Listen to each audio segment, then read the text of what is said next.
जो हमारा चैप्टर 1 चल रहा है, chapter first electric charges and fields.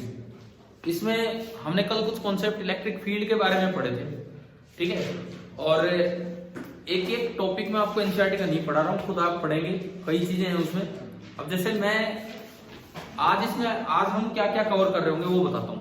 बीच में एक फील्ड लाइंस का टॉपिक आएगा, आप पढ़ेंगे फील्ड लाइंस का टॉपिक। जो कोई भी पॉइंट, 4 बड़े अच्छे से पॉइंट उसमें एंड में दिए गए हैं, उन पे भी सीधे सवाल बन के आ सकते हैं। तो मैं उससे आगे बढ़ता हूँ। इलेक्ट्रिक फील्ड लाइन से जो आगे आपकी किताब में टॉपिक है, फील्ड लाइंस के बाद कल हमने वो देख लिया था कि मूवमेंट इन फील्ड, पैराबोलिक वाला, स्ट्रेट वाला आपको करने के लिए दिया था। देखो अभी हम पहले आज की शुरुआत करते हैं एक तो डाइपोल से। इस चैप्टर में डाइपोल में कितना है वो देख रहे होंगे, और फिर उसके बाद हम चलेंगे फ्लक्स की तरफ। आज कुछ काम चलेगा डाइपोल पे, कुछ काम चलेगा फ्लक्स पे एंड गॉस लॉ पे, जितना हो पाएगा देखते हैं अभी। ये तो फिर अगली क्लास कल है ही, और मंडे को टेस्ट है। देखो हम शुरुआत करते हैं, मैं एक टर्म आपसे पूछता हूं सिंपली, ये कोई एक अरेंजमेंट है,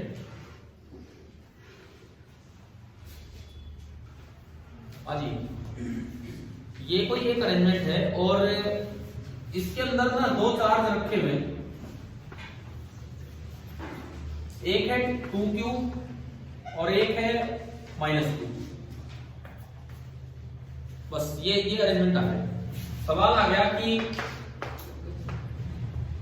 व्हाट इज द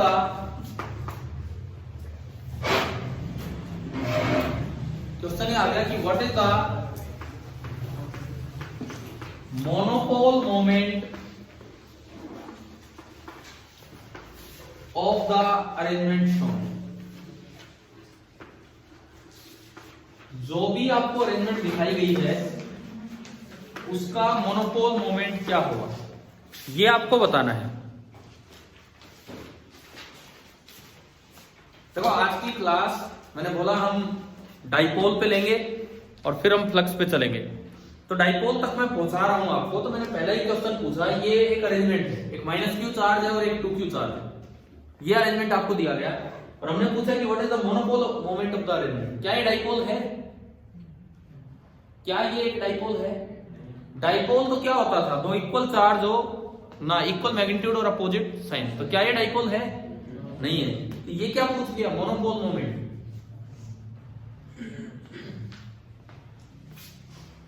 नहीं आइडिया में है ना, छोटी सी बात है। इस पे टोटल चार्ज कितना है ये बता दो। क्यों मतलब कितना है बताओ, अगर हम बता दोगे क्यों बताओ, क्यों? हाँ ठीक है, ये है ना टोटल चार्ज। मोनोपोल मोमेंट का मतलब ही होता है कि कॉन्फ़िगरेशन का टोटल चार्ज। बाय चांस ये वर्ड आ सकता है क्योंकि हम डाइपोल मोमेंट पढ़ के जाते हैं, ऐसी टर्म होती है मोनोपोल मोमेंट। अगर कोई सिस्टम है जिसपे total net charge non zero है तो उसका मोनोपोल मोमेंट क्या कहलाता है, जितना कि उस पे टोटल चार्ज है। तो इसका आंसर क्या होगा? आंसर होगा -q + 2q। तो ये आपका आंसर हो गया कितना? ये होता है किसी भी सिस्टम का मोनोपोल मोमेंट। देखो मोनोपोल, डाइपोल, क्वाड्रपोल, ऑक्टापोल, इनमें से आपके बोर्ड एग्जाम में ओनली डाइपोल आता है। मैं क्वाड्रपोल ऑक्टापोल पे नहीं जा रहा हूं, क्वाड्रपोल पे चलेंगे क्योंकि एनसीईआरटी में एक क्वेश्चन है, बताऊंगा आपको वहां पे अगले चैप्टर में, इसमें नहीं, पोटेंशियल वाले चैप्टर में। मोनोपोल इसलिए बता रहा हूं, क्या पॉइंट चार्ज हम नहीं पढ़ के जाते हैं, पढ़ते हैं ना, हमें ये भी पता होता है टोटल चार्ज क्या होता है। तो बाई चांस अगर पूछा जाए तो ये वर्ड हमें पता होना चाहिए, ठीक है। इसके बाद मैं चलता हूं आगे। मान लो अगला अरेंजमेंट आ जाए,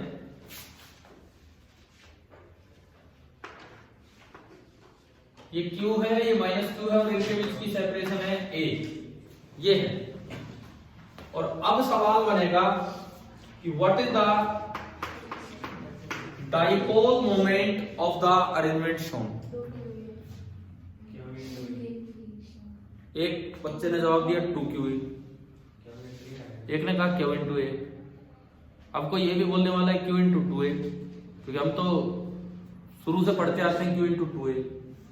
वो 2a तब होता है जब वहां पे सेपरेशन कितना हो 2a।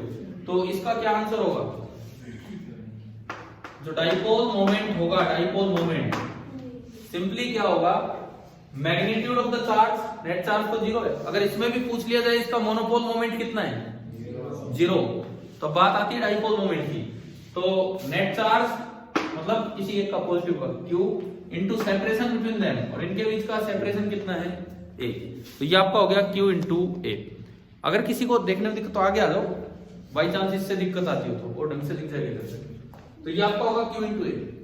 डाइपोल मोमेंट एक वेक्टर क्वांटिटी होती है, तो इसकी डायरेक्शन नेगेटिव टू पॉजिटिव या positive to negative, it depends on the subject. Chemistry में इसकी डायरेक्शन ली जाती है पॉजिटिव टू नेगेटिव, और अब फिजिक्स का पेपर दे रहे हो तो उसकी डायरेक्शन क्या दी जाएगी, नेगेटिव टू पॉजिटिव। अलग अलग कन्वेंशन है, ठीक है ना। तो इन फिजिक्स जो इसकी डायरेक्शन है वो होगी फ्रॉम -q टू +q, और मोड p आपका होता है सिंपली q इंटू a, ठीक है। ऐसा यूनिट यहां से पता लगी रही है, क्या होगी इसकी ऐसा यूनिट, कूलम मीटर। क्या मैं उसको मीटर कूलम लिख सकता हूं?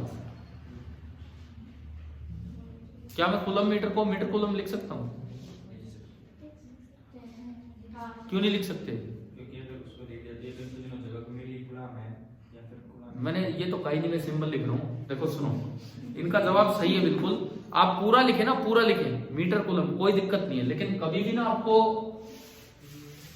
सिंबल जो है कूलम पहले मिलेगा और मीटर बाद में।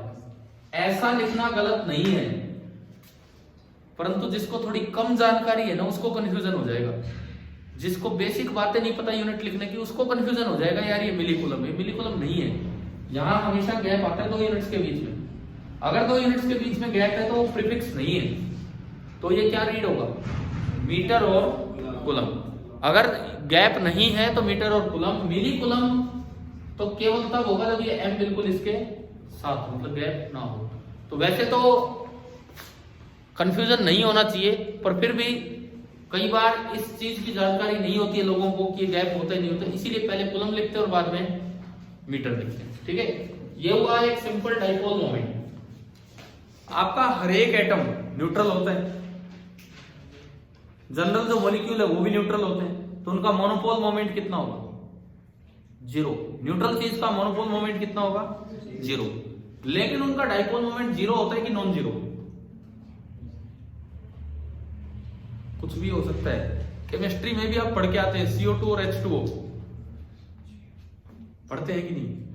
H2O का डाइपोल मोमेंट नॉन जीरो होता है, इसीलिए उसे पोलर मॉलिक्यूल बोला जाता है, और CO2 का डाइपोल मोमेंट 0 होता है, इसीलिए उसे नॉन पोलर मॉलिक्यूल बोला जाता है। ये क्वेश्चन फिजिक्स में भी आ सकता है, आपकी बुक में फिजिकल सिग्निफिकेंस ऑफ डाइपोल में दिया होगा, बाद में पढ़ना, अभी सुनो बस। क्वेश्चन यहाँ फिजिक्स में भी आ सकता है कि पोलर और नॉन पोलर मॉलिक्यूल्स में क्या डिफरेंस है। एक पोलर मॉलिक्यूल वो होता है जिसमें इंडिविजुअल मॉलिक्यूल का डाइपोल मोमेंट नॉन जीरो हो, मतलब उसके पॉजिटिव चार्ज का सेंटर और नेगेटिव चार्ज का सेंटर कोइंसाइड ना करें। और अगर पॉजिटिव और नेगेटिव चार्ज का सेंटर कोइंसाइड कर रहा है तो वो कैसा मॉलिक्यूल है, non polar. Polar non polar का मतलब आ गया है समझ में, ठीक है। अब देखिए सपोज इस तरह से क्वेश्चन आ जाए, मान लीजिए आपको कोई भी अरेंजमेंट दी गई है। देखो इधर सुनो, ये एक्स एक्सिस, ये वाई एक्सिस, इस तरह का XY प्लेन है।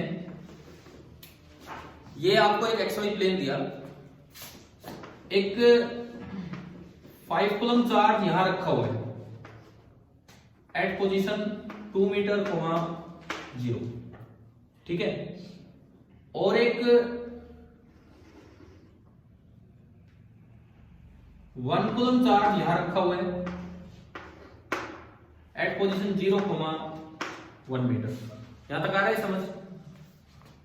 और एक ओरिजिन पे रखा हुआ है -6 कूलम चार्ज। ये है क्वेश्चन हमारा, ये है कि what is the first part है monopole moment and second part है डाइपोल मोमेंट।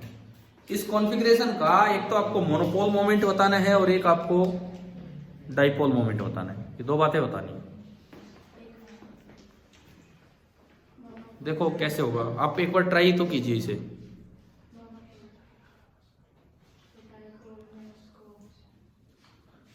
आप एक बार इसे ट्राई कीजिए, मोनोपोल और डाइपोल मोमेंट दोनों बातें।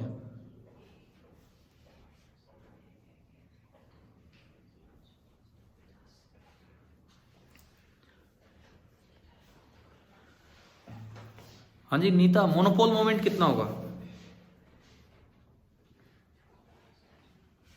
मतलब जीरो या नॉन जीरो, बस ये बताओ।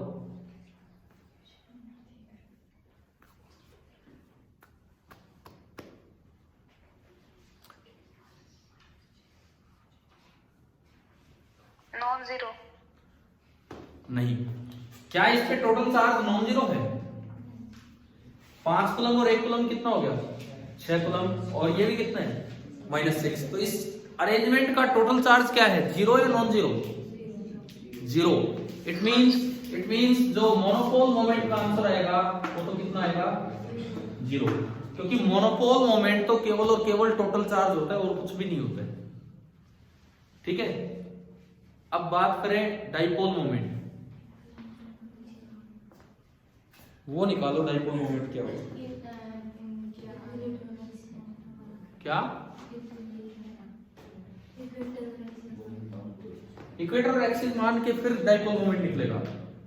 डाइपोल मोमेंट मैं कोई फील्ड नहीं निकलवा रहा हूँ। -6 को 1 में कन्वर्ट कर लेंगे और 1 -5 में, मतलब तो एक उधर निकाल लेंगे, एक उधर, और फिर उसका वेक्टर सम करेंगे। इसकी बजाय सुनो, ये तो आप पता है इसको 2 से काम चल गया। अगर ऐसे और 2-3 पार्टिकल हो जाते फिर कितने कितने ब्रेक करते, फिर तो बहुत बड़ा हो जाता। और ये तो यहाँ वेक्टर आसान बन रहे हैं 90 डिग्री पे। इन्होंने क्या बताया, देखो इन्होंने क्या बताया गुंजन ने, कि यहाँ पे -5 है ना, इस -6 को -5 और -1 मान लो। -5 और 5 का उधर होगा, -1 और 1 का इधर होगा। उनका अलग से P बराबर Q × 2A Q × 2A लिख के और फिर उसका कर लो वेक्टर सम। ठीक है, यहाँ 2 में काम चल गया। लेकिन अगर ज्यादा चार्ज हो तो फिर उसमें दिक्कत आ जाती है, और अगर अजीब से एंगल पे बन गए तो फिर दिक्कत आएगी वेक्टर सम करने में। ठीक है, तो अब देखो यहाँ पे आप अपनी बुक में देखिए एक बार, जहां पे डाइपोल वाला टॉपिक है,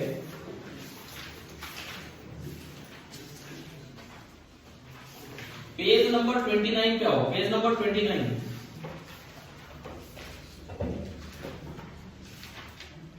एनसीईआरटी बुक में पेज नंबर 29 पे एक टॉपिक है फिजिकल सिग्निफिकेंस ऑफ डाइपोल्स। मिल गया? उसकी पहली लाइन पढ़ो, बिल्कुल first line. In most molecules the centre of positive and that of negative charge lie at the same place. वो छोड़ो, मुझे वो लाइन नहीं पढ़वानी। उस लाइन पे एक स्टार मार्क लगा हुआ है, तो वो ये बताया गया है कि सेंटर ऑफ पॉजिटिव या नेगेटिव चार्ज निकलता कैसे। अब नीचे आओ, सबसे नीचे देखो, स्टार का मतलब दिया है कि RCM वैसे निकलेगा जैसे +1 में आप निकालते थे M1R1 + M2R2 divide by M1 + M2। यहाँ पे M की जगह Q ले लेना है, समेशन QI RI।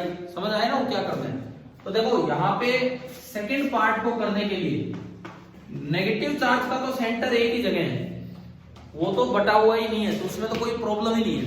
तो मुझे क्या निकालना होगा? मुझे निकालना होगा सेंटर ऑफ कौन सा चार्ज, कौन से चार्ज का सेंटर निकाले हम? Positive charge. इसका ये फायदा है कि अगर कहीं भी आ गए तो एक बार में काम चल जाएगा। कैसे निकलेगा देखिए, सेंटर ऑफ पॉजिटिव चार्ज कैसे निकलता है, उसके लिए पहले मैं निकालू XCC।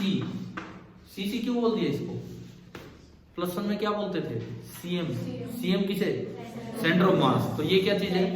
Centre of charge. ठीक है, तो XCC जो होगा Q1x1 plus Q2x2 divided by क्या, वहां M1 प्लस M2 होता था और यहाँ Q1 प्लस Q2।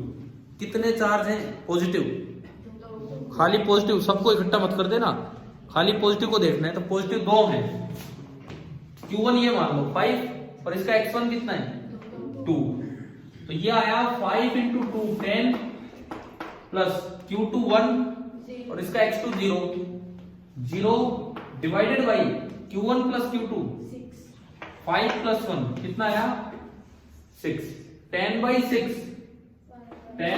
मतलब 5/3 मीटर।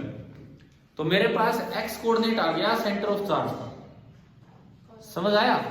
उसके बाद हम चले y coordinate of centre of charge पे, वही सेम तरीका, q1 y1 plus q2 y2 divided by q1 plus q2। कितना होगा? q1 5, y1 कितना 0, 5 इंटू 0 प्लस 1 इंटू 1, तो ऊपर तो ओनली 1 आया और नीचे वही 6 q1 प्लस q2, तो 1/6 मीटर। अभी बताओ क्या सेंटर निकालना आ गया, कहां है? फाइनली क्या करो, सारा पॉजिटिव चार्ज समेट के वहां रख दो। पॉजिटिव चार्ज है कितना? 6 कूलम। सारा पॉजिटिव चार्ज समेट के आप इस पोजीशन पे रख दो जो 5/3 और 1/6 है। तो यहाँ कहीं 5/3 होगा और यहाँ कहीं 1/6 होगा। तो ये है वो पॉइंट जहां पे आपने पूरा 6 कूलम समेट के रख दिया, और इस पॉइंट की पोजीशन हम निकाल चुके हैं 5/3 एंड 1/6 मीटर। अब मैं अगर इसे डाइपोल की तरह दिखाऊं तो माइनस से प्लस की तरफ एक डायरेक्शन, ये तो डायरेक्शन शो कर दी मैंने डायग्राम में। मुझे इसका मैग्नीट्यूड निकालना है। सपोज कैसे निकालते हैं magnitude? q into 2a। 2a का मतलब है ये सेपरेशन डिस्टेंस फॉर्मूला है हमारे पास सीधा।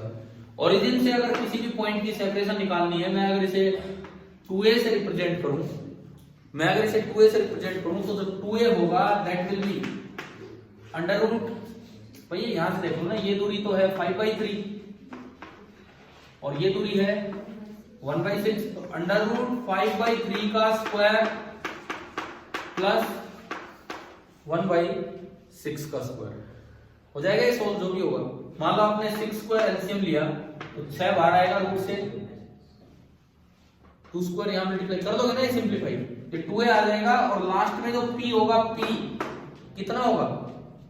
q कितना है आपका 6 इंटू जो भी ये 2a आए उससे मल्टीप्लाई कर देंगे, इतने कूलम मीटर।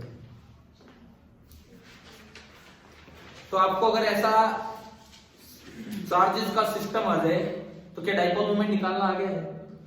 तरीका इनका भी ठीक था, लेकिन उसमें दिक्कत कब होती है? जब कई कॉम्बिनेशन बन जाए, फिर इतने इतने कितने वेक्टर हम ऐड करेंगे। उससे बढ़िया आप इकट्ठा एक्ससीएम निकालो, वाईसीएम निकालो और इससे चलो। और ये जो हमने यूज किया है ये कॉन्सेप्ट, ये फॉर्मूला, ये आपकी बुक में मैं फिर से लिख देता हूं, पेज नंबर 29 पे दिया हुआ है। एनसीईआरटी पेज नंबर 29 पे फॉर्मूला दिया हुआ है, वहां से हमने यूज किया।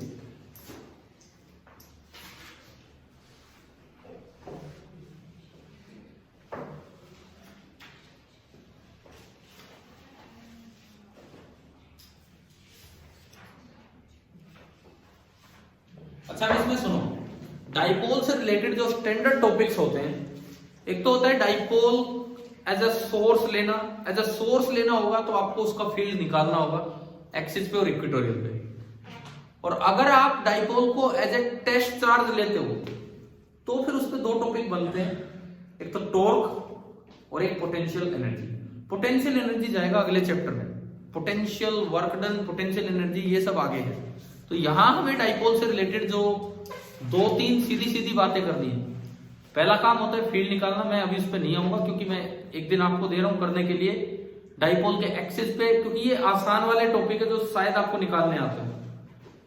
नहीं है तो एनसीईआरटी में पूरा दिया है, नहीं तो हम कल कर लेंगे। डाइपोल के एक्सिस पे फील्ड निकालना, कई बच्चे बोर्ड एग्जाम में गलती क्या कर आते हैं, ये आ जाते हैं एक्सिस पे इक्वेटोरियल पे फील्ड निकालना, वो डाइपोल का पोटेंशियल सीधा लिखेंगे पहले और फिर ई और बी का रिलेशन यूज करके उससे ई निकाल आते हैं। उससे बोर्ड में नंबर नहीं मिलने वाले हैं। आपको कूलम्ब्स लॉ लगाना और सुपरपोजिशन प्रिंसिपल लगाना है, क्यू का अलग माइनस क्यू का अलग और फिर उनका सम करना है। ठीक है, ये टॉपिक आप पढ़ेंगे।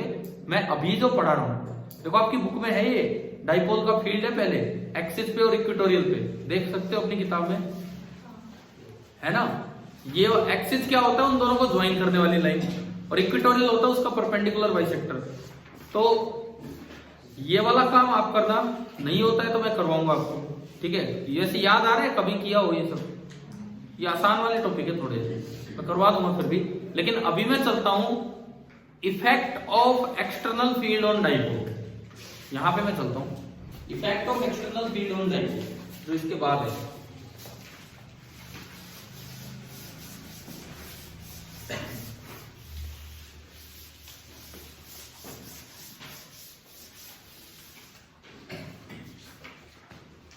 देखिए इसमें हम पोटेंशियल एनर्जी पे नहीं जाएंगे, effect of E on dipole, ये हम देख रहे होंगे कि ई पे डाइपोल का क्या असर होगा, एक्सटर्नल ई का डाइपोल पे क्या असर होगा, ये हमें देखना है। एक छोटा सवाल कई बार आपके बोर्ड एग्जाम में यही आ जाता है कि एक यूनिफॉर्म इलेक्ट्रिक फील्ड में आपने एक डाइपोल को रखा है, तो बताओ उस पे फोर्स जीरो होगा, नॉन जीरो होगा, या डाइपोल को रखने की ओरिएंटेशन पे डिपेंड करेगा। क्वेश्चन मैंने बोर्ड पे नहीं लिखा, वैसे पूछा आपसे, एक यूनिफॉर्म इलेक्ट्रिक फील्ड में एक इलेक्ट्रिक डाइपोल को रखा है, सवाल ये आ गया कि नेट फोर्स उस पर जीरो होगा, नॉन जीरो होगा, या ओरिएंटेशन पे डिपेंड करेगा। बिल्कुल ही जीरो, ये सही है। देखो तुरंत ही गलत आंसर देते रहते हैं हम बैठे बैठे। सुनो, ओरिएंटेशन पे कैसे डिपेंड करेगा, नेट फोर्स, मैं टॉर्क की बात थोड़ी कर रहा हूं, मैं नेट फोर्स बोल रहा हूं, फोर्स। देखिए ये कोई एक डाइपोल था, लो ओरिएंटेशन खूब अच्छी रख ली हमने, तो कैसे बना दिया डाइपोल, ये है सेंटर ऑफ नेगेटिव चार्ज और ये है सेंटर ऑफ पॉजिटिव चार्ज, एक है सेंटर ऑफ नेगेटिव चार्ज और एक है सेंटर ऑफ पॉजिटिव चार्ज, और सपोज आगे की तरफ ई है और यूनिफॉर्म ई है, तो हर जगह फील्ड सेम होगा, हर जगह ई सेम होगा। अब मुझे इस पे फोर्स निकालना है, नेट फोर्स। पॉजिटिव चार्ज पे फोर्स किधर लगता है, फील्ड की डायरेक्शन में, और नेगेटिव पे फील्ड से अपोजिट। तो ये जो पॉजिटिव चार्ज यहां बैठा है, इस पे तो फोर्स आगे लगेगा फील्ड की डायरेक्शन में, F1 मैंने ये बोला, ये जो फोर्स लगा ये F1 है, और F1 हमने बोल दिया कितना है, Q इंटू ई। थोड़ा कलर यार इस बोर्ड से मिलता जुलता चल रहा है, बट कोई नहीं, शायद पहचान में आ रहा है। तो F1 आपका हुआ Q इंटू ई। नेगेटिव चार्ज पे फोर्स किधर लगेगा, अपोजिट, कितना होगा, इतना ही होगा, कोई माइनस का चक्कर नहीं, वो डायरेक्शन में आ गया, Q इंटू ई। नेट फोर्स कितना है, जीरो। क्या वो इसकी ओरिएंटेशन पे डिपेंड कर रहा है कि आपने कितने एंगल पे इसको रखा है डाइपोल को, बिल्कुल नहीं रख रहे। इसका मतलब आंसर आपका सीधा है कितना, जीरो। ये हमारे एक एक नंबर यूं जाएंगे बोर्ड में, समझ गए, एक एक नंबर तो यूं कट जाते हैं वहां पे। क्लियर हो रहा है क्या है क्या नहीं। तो आंसर इसका होगा जीरो, कि भाई यूनिफॉर्म फील्ड में एक डाइपोल हमेशा कैसे इक्विलिब्रियम में होता है,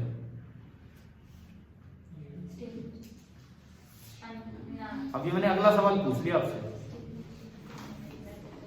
स्टेबल अनस्टेबल की तो बात ही नहीं हो रही। नेट फोर्स जीरो है तो वो ट्रांसलेशनल इक्विलिब्रियम में है कि रोटेशनल इक्विलिब्रियम, ट्रांसलेशनल। रोटेशनल पे तो मैं अभी आऊंगा जब मैं टॉर्क की बात करूंगा, ठीक है। नेट फोर्स जीरो होने का मतलब है कि it is always in translational equilibrium, घूम सकता है लेकिन ये चलेगा नहीं, जहां रख दिया वहीं रहेगा। क्लियर है। इस पे सवाल बना के दे दे यार कोई, कैसे दे दे, देखो आपने एक बोतल ली,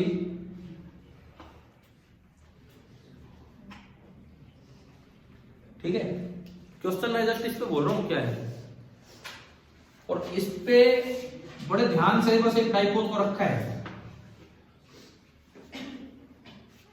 ये दो चार्ज अटैच हैं, एक इधर एक इधर, बड़ी मुश्किल से हमने रखा है कि गिर ना जाए, और एक बार रख दिया तो मतलब रख दिया। यहां पे ये प्लस क्यू चार्ज है और ये कितना है, माइनस क्यू चार्ज, ठीक है। बोतल का कुछ बेस होगा और उसके ऊपर ही रखा है। सवाल ये है, क्या एक यूनिफॉर्म इलेक्ट्रिक फील्ड लगा के मैं इसे गिरा सकता हूं। बोतल का कुछ ढक्कन होगा, ठीक है, मतलब कुछ तो उसका डायमीटर होगा, कुछ तो उसका एरिया होगा, और उस पर डाइपोल रखा है। क्लियर है ये चीज, डाइपोल का कुछ पार्ट इधर है कुछ पार्ट इधर है, और आपसे बोला है कि क्या मैं एक यूनिफॉर्म इलेक्ट्रिक फील्ड लगा के इस डाइपोल को गिरा सकता हूं।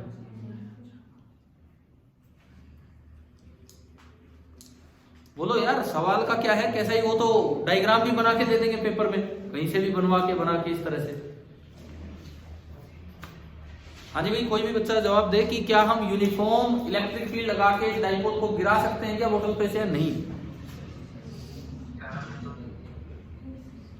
आंसर होगा बिल्कुल नहीं गिरा सकते हैं।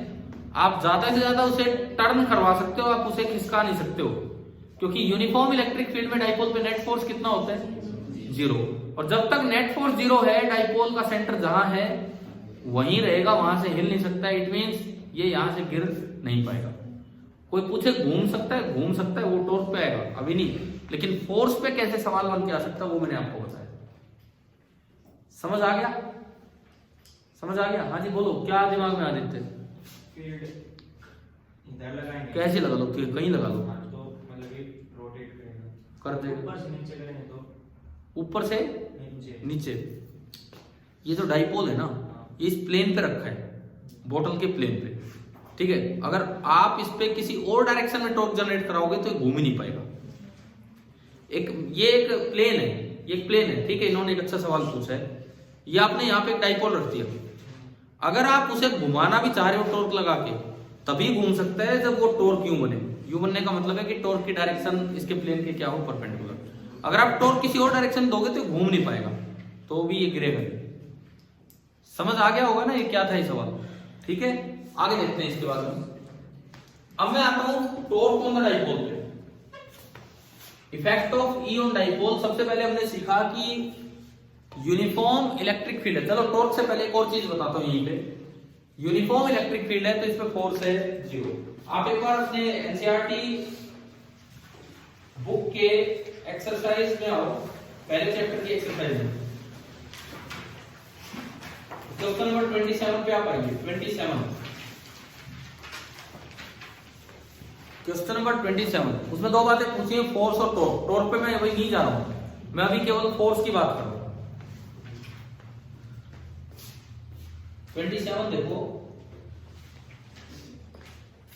इन a certain region of space, किसी इलाके में electric field is along the Z direction throughout. Electric field कोई भी जेड डायरेक्शन होगा उस डायरेक्शन में लगा रखा है, ठीक है। The magnitude of electric field is however not constant, मतलब यूनिफॉर्म फील्ड नहीं है, केवल डायरेक्शन कांस्टेंट है, मैग्नीट्यूड कांस्टेंट नहीं है, but increases uniformly along the positive Z direction. जो मैग्नीट्यूड है वो कांस्टेंट नहीं है, बल्कि वो जेड डायरेक्शन के अलोंग जैसे जैसे आप आगे जाओगे बढ़ता जा रहा है। किस रेट से बढ़ रहा है? At the rate of 10⁵ Newton पर कूलम पर मीटर। 1 मीटर चलने पे इतना फील्ड बढ़ेगा। अगर बुक में नाम जाओ, पेज नंबर 49 पे है, आप देख सकते हो। What are the force, torque छोड़ो अभी, what are the force experienced by the system having a total dipole moment of 10⁻⁷ coulomb metre in negative Z direction. सवाल आया समझ में? क्या है? मैंने अभी फोर्स पढ़ाया तो उसके बाद मैं क्वेश्चन आपसे पूछ रहा हूं, बताओ अगर ध्यान भी आ रहा हो, किया हुआ हो कि कैसे करते हैं। गर्वित ये बताओ, 0 होगा कि नॉन 0 है? क्या कह रहे हो? रिपीट करना सर क्वेश्चन। 27 एनसीईआरटी बुक का 27 बुक होगी ना आपके पास?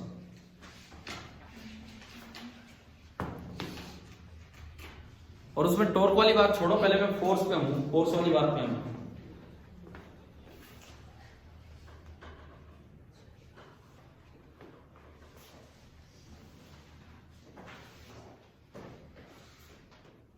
बताओ यार, कोई तो बताओ। पहली बात, 0 होगा कि नॉन 0? नॉन 0 क्यों? क्योंकि field non uniform, field uniform नहीं है। फिर कितना होगा ये कैसे निकालें? क्या हमने एनसीईआरटी बुक उठाई नहीं है? मतलब मैं थ्योरी की बात नहीं कर रहा, मैं तो एक्सरसाइज के क्वेश्चन पे आ गया। ऐसा ही हाल इधर है, ऐसा ही हाल उधर है। देखो बहुत मेहनत करनी है मंडे तक, क्योंकि पहला टेस्ट ही मान के चलो जैसे बस आपका ये सिलेबस है और हमें तो यही देना है, और यही मेहनत बार बार करनी होगी हर दिन, ठीक है। थोड़े दिन की बात है, नहीं तो फिर मंडे को ही पोल खुलेगी क्या हो रहा है क्या नहीं हो रहा है। देखिए सवाल देखो क्या है। आप किसी भी डायरेक्शन में जेड एक्सिस मान लो, जहां आपका मन करे। सपोज मैंने आगे वाला एक्सिस जेड एक्सिस माना, ये ऐसा फील्ड है, जैसे जैसे आप जेड के अलोंग बढ़ रहे हो फील्ड का मैग्नीट्यूड बढ़ता जा रहा है। डायरेक्शन सेम है लेकिन मैग्नीट्यूड इंक्रीज हो रहा है। किस रेट से इंक्रीज हो रहा है? 10⁵ न्यूटन पर कूलम पर मीटर। इसका मतलब आपको दे दिया DE/dr कि अगर आप आगे आगे जाओगे तो इसके बढ़ने की रेट है 10⁵ न्यूटन पर कूलम पर मीटर। ये है, यहां तक आई बात समझ में? अब देखो इसमें डाइपोल रखा है, सिस्टम रखा है जिसका डाइपोल मोमेंट है 10⁻⁷ कूलम मीटर। किस डायरेक्शन में?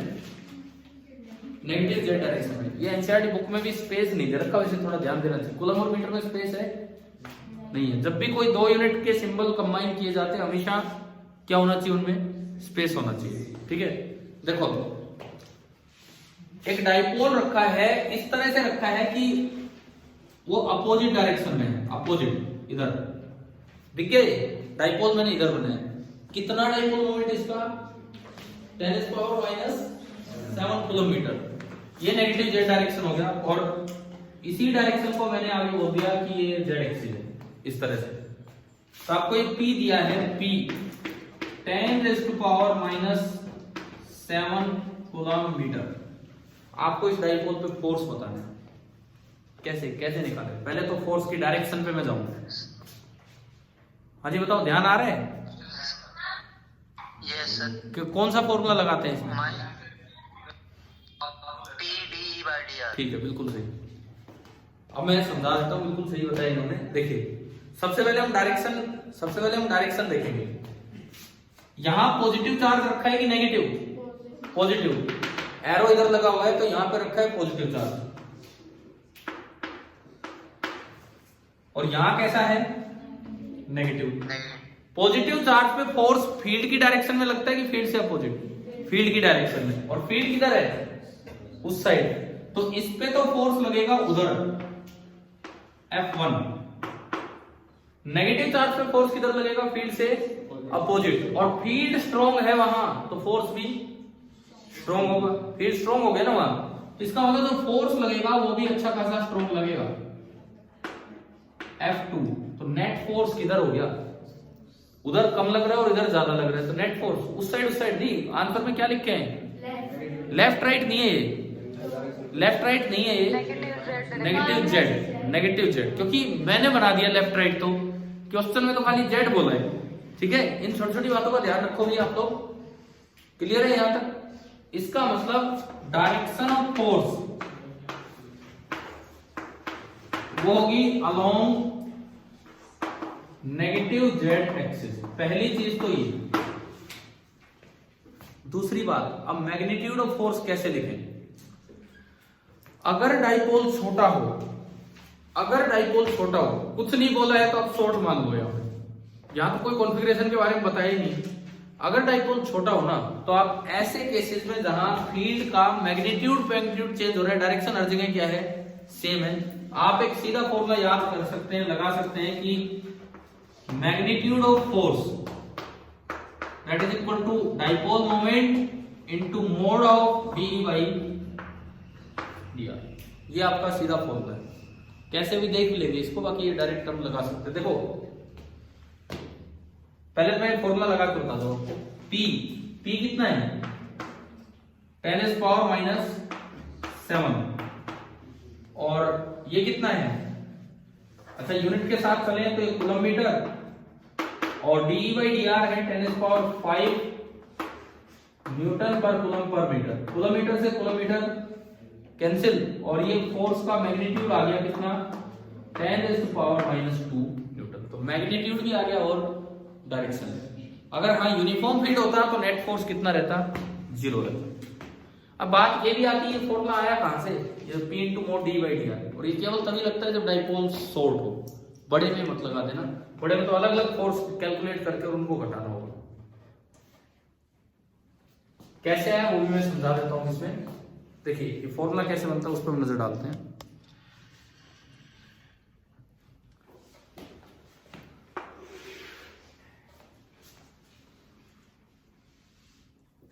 ये पहला चार्ज है जहां पे मैंने माना कि फील्ड था E। मैं कहता हूं कहीं भी ओरिजिन है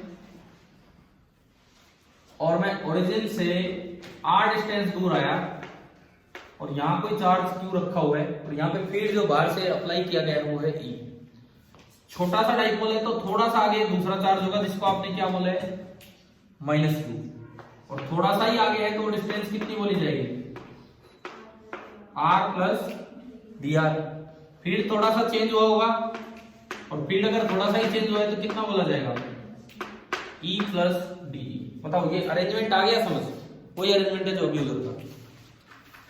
अब अगर मैं फोर्सेस दिखाऊं तो पॉजिटिव चार्ज में तो फोर्स किधर लगेगा फील्ड की डायरेक्शन में, कम लगेगा F1, और नेगेटिव चार्ज पे फील्ड से अपोजिट, और यहाँ फील्ड स्ट्रॉन्ग है तो फोर्स ज्यादा लगेगा और कितना लगेगा F2। F2 बड़ा है, इट मींस जो नेट फोर्स लगेगा ऑन द डाइपोल कितना होगा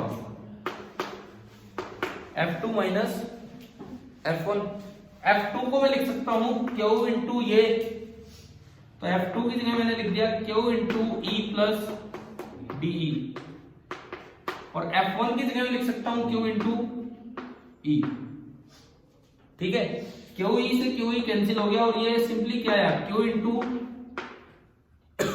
DE, हमने DR से मल्टीप्लाई और डिवाइड कर दिया तो ये आपका लिखा जाएगा Q इंटू DR और साथ में क्या बना DE by DR। Q into DR क्या है एक बार इस डाइपोल को देख के बताओ, डाइपोल तो है ही। Q इंटू DR क्या है P, डाइपोल मोमेंट।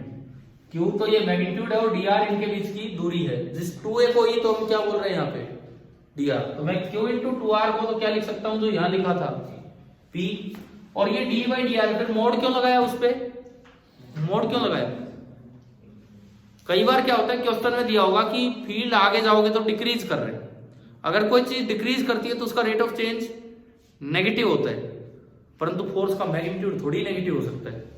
तो मैग्नीट्यूड को पॉजिटिव रखने के लिए कि अगर D बाई DR नेगेटिव भी हो तो हम क्या लगा देंगे उसका मोड लगा देंगे।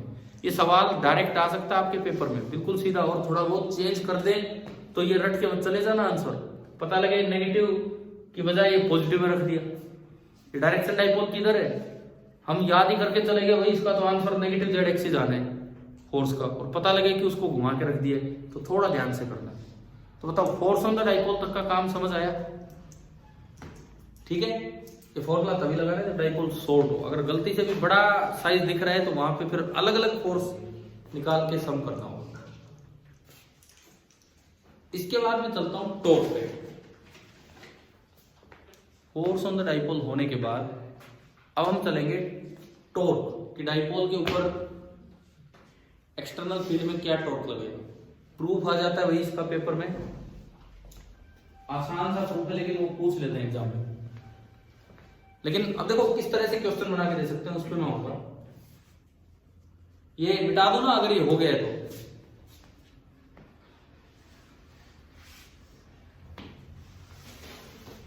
क्या लिख रहे होंगे?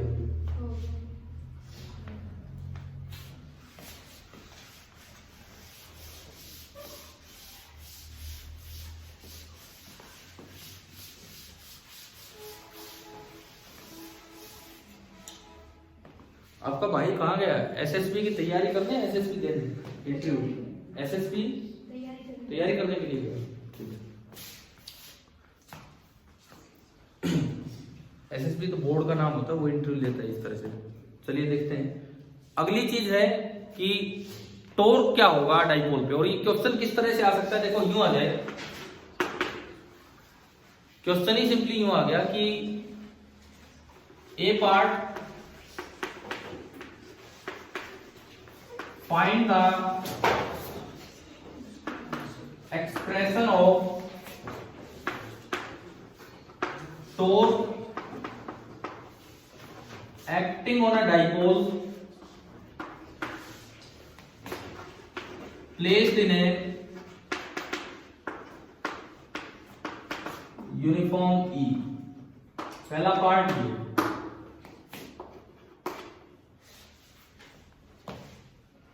पहला पार्ट तो हो गया आपका ये। Second part, specify the direction of the torque.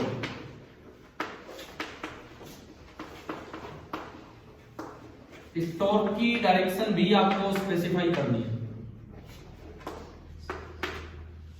Third part, क्योंकि 3 नंबर के सवाल आते हैं भाई, तो सीधे 2-3 पार्ट बन के आते हैं। थर्ड पार्ट और क्या ले सकते हैं? हाँ, show that this torque is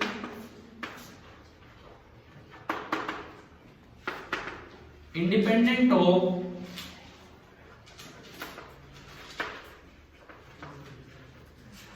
reference point। ये आ जाए इस तरह से 3 पार्ट।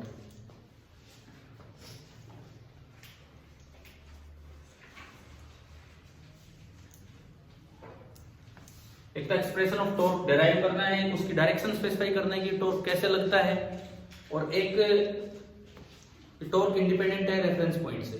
ये चीजें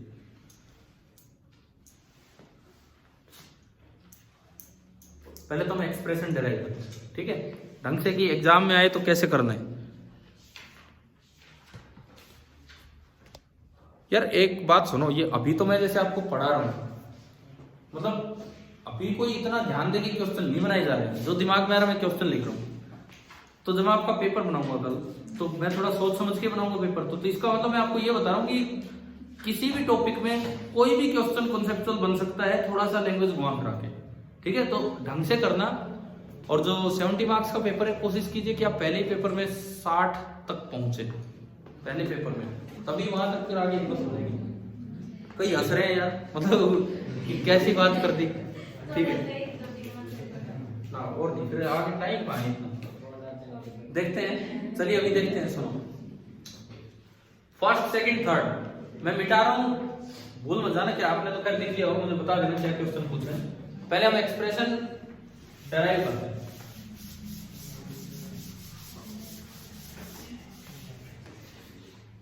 देखिए, इसके लिए एक्सप्रेशन डेराइव करने के लिए आपको एक अरेंजमेंट बनाना होगा।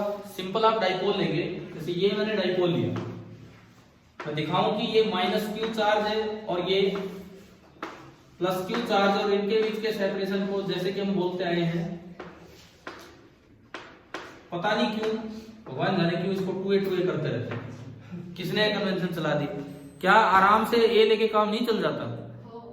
हो, बिल्कुल चल जाता है, बिल्कुल चल जाता है भाई, कोई दिक्कत ही नहीं थी। पता नहीं क्यों कन्वेंशन 2a बना दिया। पहले में तो आपने ए बताया था, फिर दूसरी बार ऑपरेशन करवाया तब आपने 2a कर अरे दिया। अरे सुनो सुनो सुनो सुनो सुनो सुनो, पहले में तो मैंने क्वेश्चन दिया था, एक जस्ट एक क्वेश्चन दिया था कि बच्चों के दिमाग में होता है कि P = Q × 2a, और मैंने वहां डिस्टेंस कितना दिखा रखा था, a, तो वो डिस्टेंस लेना होता है।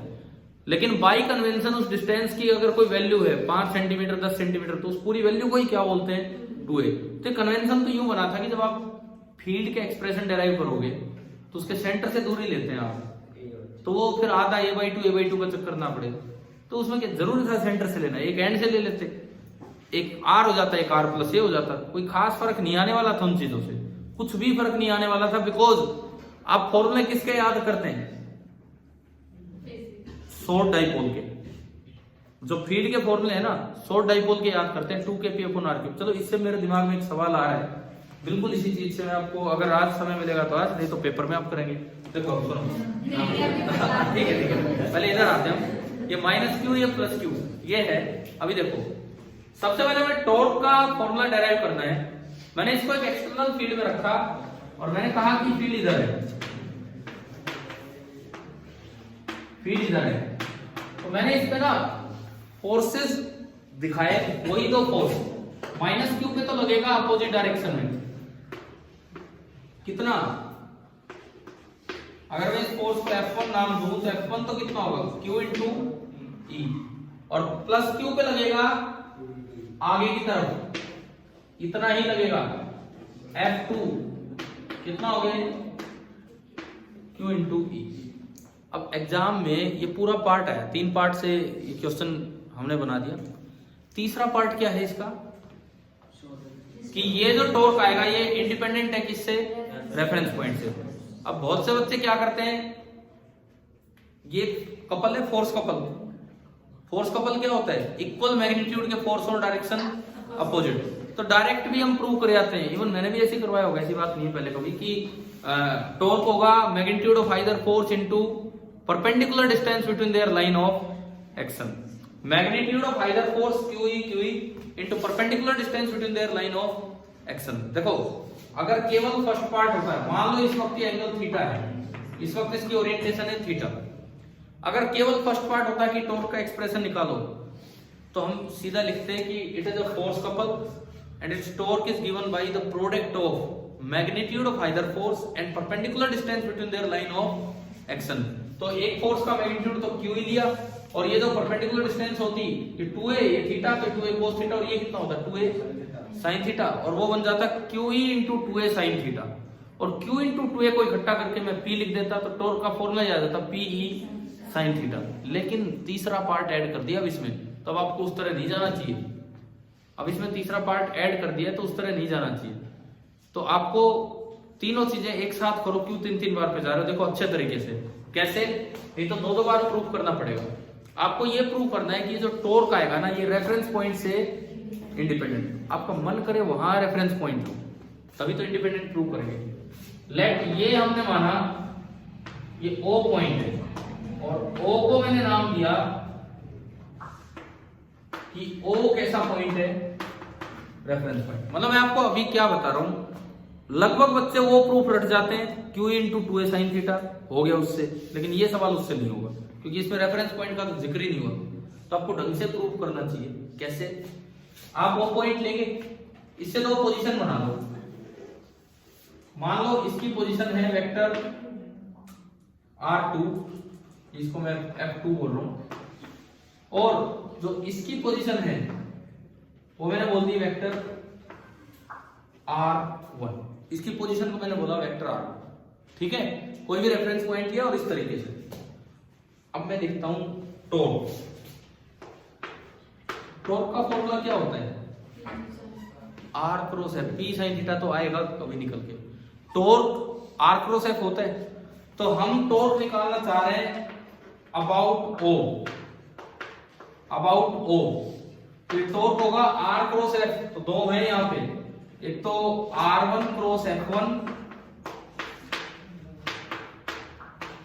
Plus R2 cross. भाई टॉर्क की डेफिनेशन याद आ रही है? +1 में हम यूज करते हैं। तो टॉर्क होगा R क्रॉस F है, R क्रॉस F, दो बार लगा दिया हमने। अब देखो क्या F1 और F2 दोनों का मैग्नीट्यूड सेम है और डायरेक्शन अपोजिट। तो क्या मैं इस डायग्राम को देख के ये लिख सकता हूं कि vector F1 is negative of vector F2, दोनों का मैग्नीट्यूड तो सेम है और डायरेक्शन अपोजिट है। तो मैं वेक्टर F1 को लिख सकता हूं नेगेटिव ऑफ वेक्टर F2। समझ आया? तो मैंने F1 की जगह पुट किया नेगेटिव ऑफ F2, या एक ही बात है, F2 की जगह क्या पुट कर सकते हो? Negative of F1। कैसे भी आप बनाओ। तो देखो ये क्या बना, मैं अगर ये यहां पे पुट करूं तो ये आपका बन गया, इसको यूज करने पे -F2 यहां आया और एक F2 उसमें है। F2 को मैंने कॉमन ले लिया, F2 को कॉमन लिया, इधर मत उठा लाना F2 को कॉमन लेके। क्रॉस प्रोडक्ट में ऑर्डर चेंज नहीं करते हैं कभी भी। क्रॉस बताओगे मुझे अंदर क्या बचा? अच्छा चलो मैं थोड़ा सा और आसान करता हूं। सपोज मैं इसको यूं लिखूं कि F2 is negative of F1, कैसा लिख सकते हैं कि नहीं? लिख सकते हैं, बात तो एक ही है। तो मैंने F2 की जगह लिखा -F1, तो माइनस यहां आ गया, यहां F1 लिखा और माइनस यहां आ गया। F1 को मैंने कॉमन ले लिया इससे और इससे, दोनों से। गलती से भी F1 को पहले मत लिख देना क्योंकि क्रॉस प्रोडक्ट में ऑर्डर चेंज नहीं करते। अगर बाद में F चल रहा है तो बाद में कॉमन आएगा। अंदर क्या बचा बताओगे? यहां तो क्या बचा, वेक्टर R1 और माइनस, क्योंकि F2 को लिखा है -F1, माइनस वेक्टर R2। जब आप इस चीज का यूज करेंगे तो ये आएगा। आया कि नहीं आया समझ में? अब आप ट्रायंगल लॉ से सोच के बताएंगे कि R1 vector minus R2 vector क्या है। मैं अगर इसको नाम दूं A और इसको नाम दूं B और ये पॉइंट है O, triangle of vector addition पढ़ा है हमने? क्या R1 और AB सेम ऑर्डर में है कि नहीं? क्या R1 और AB सेम ऑर्डर में है? और ये तीसरी साइड अपोजिट ऑर्डर में है। तो इन ट्रायंगल मैं यहां लिखता हूं, देखिए इन ट्रायंगल OAB आप ये लिख सकते हैं vector R1 plus vector AB is equal to vector R2। बताओ समझ आया कि नहीं है? ये दो सेम ऑर्डर में और तीसरा अपोजिट ऑर्डर में। क्लियर है? तो यहां से मेरा AB कितना आ गया? AB R2 vector minus R1 vector. AB आ गया R2 vector minus R1 vector. Equation number वगैरह बोलते चला करो, जैसे ये कोई इक्वेशन नंबर आई उसमें वही पुट किया, इसको पहले एक इक्वेशन नंबर बोल दिया, इसका उसमें यूज किया। तो ये चीजें करते रहना अपने पेपर में, ठीक है? तो इसकी जगह आपने ए भी रखा, तो बताओ टॉर्क कितना आया? अगर मैं इसकी जगह ए भी रख दूं तो जो टॉर्क हमारा निकल के आया, टॉर्क अबाउट O, इस पूरे की जगह मैं ए भी लिख सकता हूं यहां से। तो ये आपका बना ए बी वेक्टर। क्या क्या क्या क्या क्या उसमें क्या है? R1 माइनस R2 है। तो फिर इस पे एरो ऐसे लगा दो, कोई बात नहीं। अगर वैसे लगा लिया आपने, लगा लिया तो फिर पढ़ा रहने दो, नहीं तो मैं बी से ए बना देता, एक ही बात है, ठीक है? फिर मैं बी से ए बना देता, उससे कोई फर्क नहीं पड़ रहा है। तो ये आपका बनेगा minus A B vector cross F1। क्या यहां तक समझ आ गया है क्या? माइनस ए बी को मैं बी ए भी लिख सकता हूं, अब बना दूंगा, होते ही की बात है। तो ये जो टॉर्क आया, ये टॉर्क आपका आया बी ए वेक्टर क्रॉस F1। अब अगर मैं मैग्नीट्यूड लूं इनका, टॉर्क मैग्नीट्यूड लूं, बी ए की लंबाई कितनी है? 2a। F की लंबाई कितनी है? F1 की, F1 इधर है, F1 इधर है, कितनी इसकी लंबाई? मतलब मैग्नीट्यूड कितना है? QE। और BA और F1 के बीच का एंगल कितना है? BA और F1 के बीच का एंगल, BA वेक्टर ये है B से A, और F1 ये है B से A और F1 ना, दो वेक्टर्स के बीच का एंगल होता है जब वो टेल से टेल मिला के देखोगे। तो आपने ये देख लिया, ये नहीं है इनके बीच का एंगल। भाई BA वेक्टर ये वाला है B से A, वो तो मैंने एरो शुरू में ऐसे लगा दिया, नहीं तो ठीक ही करके चलते। BA बन गए तो ये डायरेक्शन आगे बढ़ा के देखो, और ये है, ये F1 है, तो ये एंगल कितना है? ये उतना ही जितना ये था। तो एंगल कितना है? थीटा। तो जब आप इस क्रॉस प्रोडक्ट को खोलोगे तो इनटू क्या आएगा? Sign theta. और Q इंटू 2a को आप क्या लिख सकते हैं? P। तो ये आपका बना tau is equal to PE sine theta. और आप इसको ऐसे भी बोल देंगे कि tau vector is equal to P vector cross. अगर तीसरा पार्ट नहीं होता तो प्रूफ आप एक स्टेप में दे आते, वो भी एक फॉर्मूला रटा रटाया, magnitude of force into perpendicular distance. परंतु अगर एग्जाम में, अब फिर मेरी बात सुनो, तीसरा पार्ट ना भी आए ना पेपर में, तब भी आपको डायरेक्ट फॉर्मूला अवॉइड करके ये जनरल प्रूफ देना चाहिए। समझ आ गए? और अगर आप माइनस प्लस के चक्कर में ना पड़ना चाहो तो शुरू में ही वो अपना BA वेक्टर बना देना इस तरह से, फिर उसमें ट्राई कर लो। देखो आपके पास समय कम है या ये समझ नहीं आया तो आप वो छोटा फॉर्मूला दे सकते हो, torque is equal to magnitude of either force into perpendicular distance, नहीं तो तरीका यही सही है। और डायरेक्शन, एक बीच वाला पार्ट और था, क्या था इसकी? डायरेक्शन कैसे होती है हम याद करते रहते हैं। डायरेक्शन हमेशा टॉर्क की ऐसे होती है, वो हमेशा ऐसे लगेगा, देखो ये फोर्स उधर लग रहा है, ये इधर, तो ये यूं घुमाने की कोशिश कर रहा है। यूं घुमाने की कोशिश करने का मतलब है कि ये P को E की तरफ लाने की कोशिश कर रहे हो। तो डायरेक्शन अलग से आप बोल देना कि इसकी जो डायरेक्शन होती है, डायरेक्शन केवल ये बात है कि it always tries to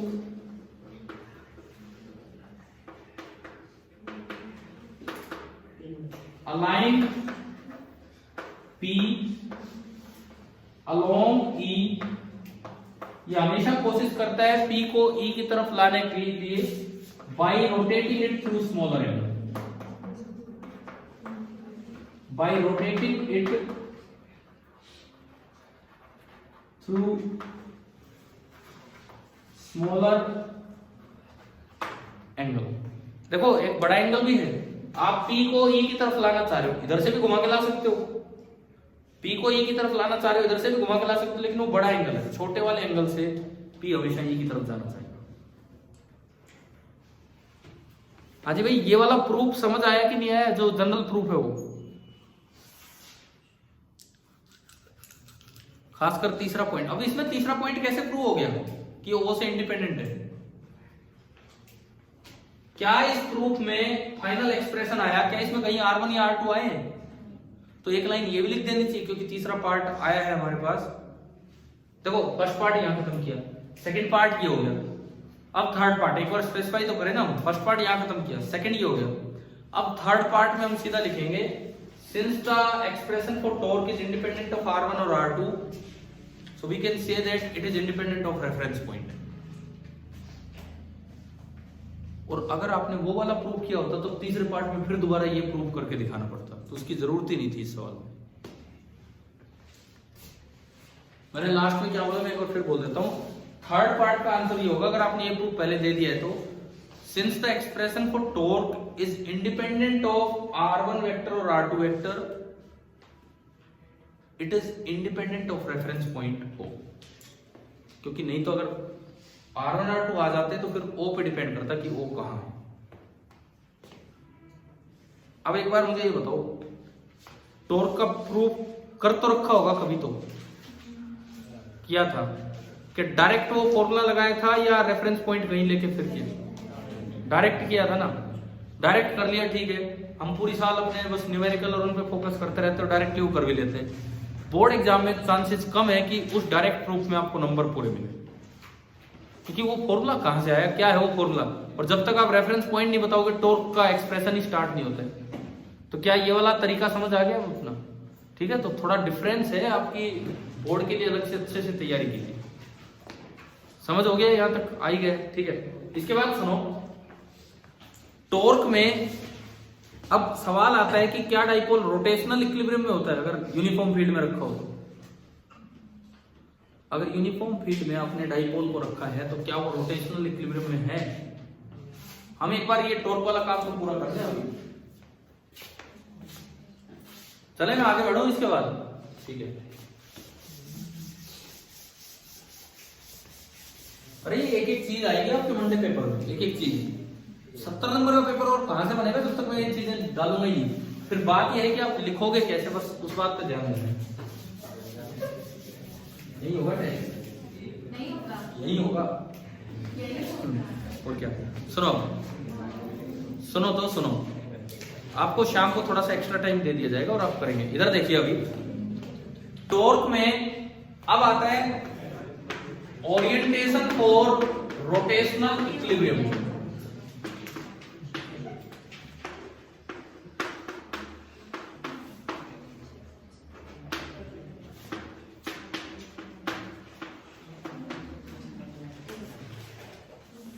orientation for rotational equilibrium, एक बार हम ये चीज देखते हैं।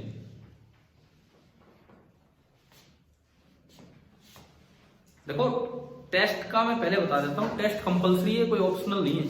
आप लगभग 20 बच्चे हो, सुनो, आप कोई एक भी बच्चा अगर टेस्ट में नहीं आता है तो फिर अगले एक वीक छुट्टी रखे अपनी, एक चैप्टर बाद ही फिर वो आए। ऐसे नहीं होगा फिर, नहीं तो कोई मतलब ही नहीं है कि इस तरह से।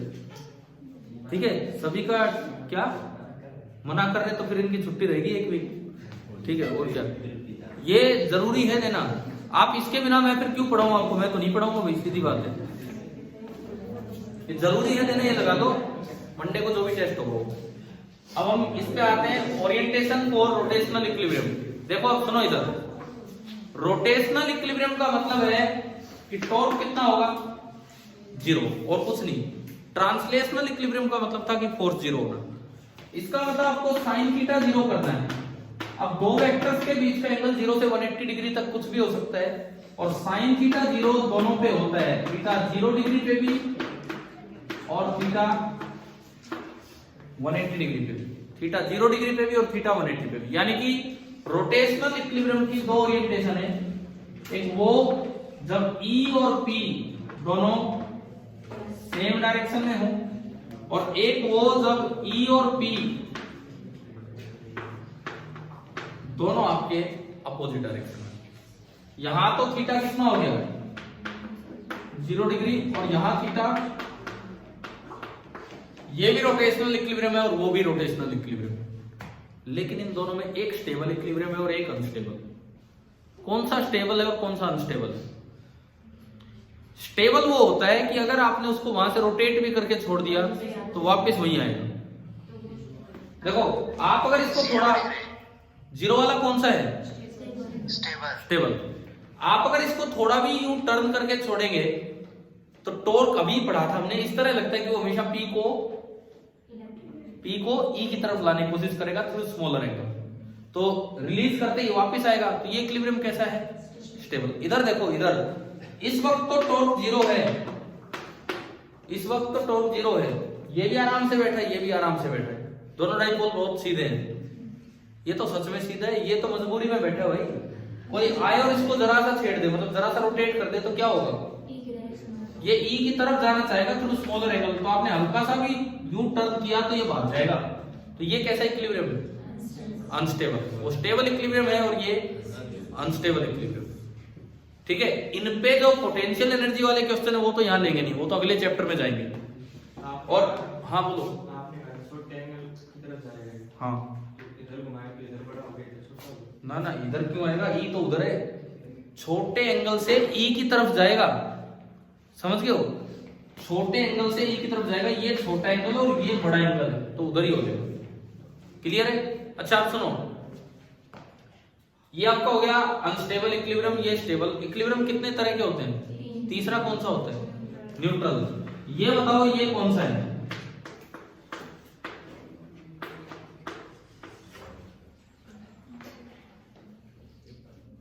ये कौन सा है?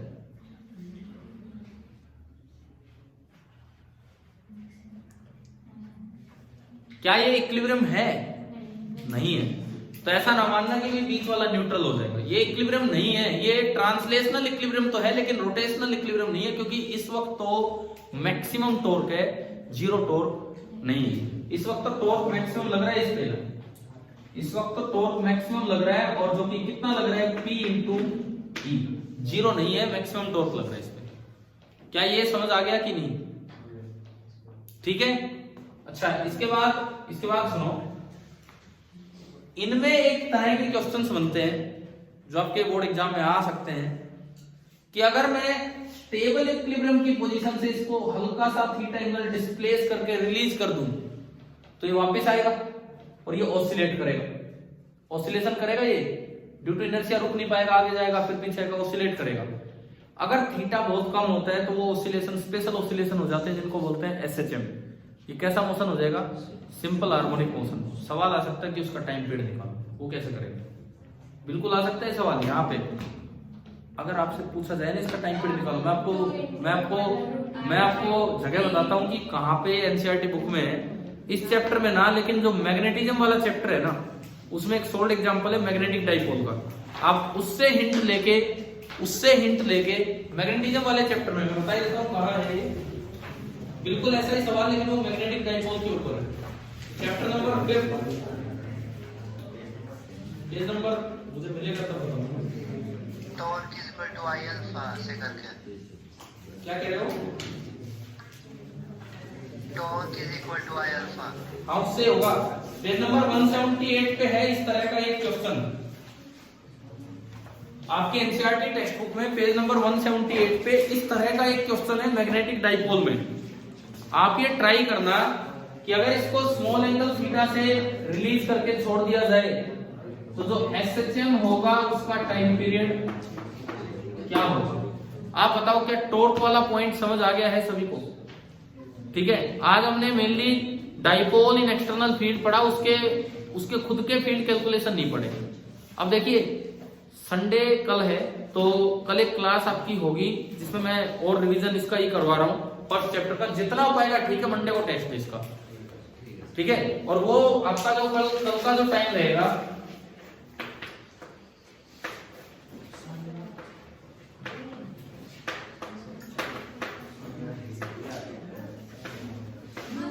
क्या कोई दिक्कत है क्या इस समय? क्या इस समय क्लास लगवा रहे हो? कितने बजे? 9 से 11 करके उसको 10 से 11 करवा दो। तो भाई मैं क्या टाइम करूं फिर? ठीक है, मतलब मैंने तो टाइम दिया है, आगे देखते हैं। ठीक है, इस समय हम स्टार्ट करते हैं। ठीक है, कल इस समय मिलते हैं, जो इससे आगे कल करते हैं। Thank you.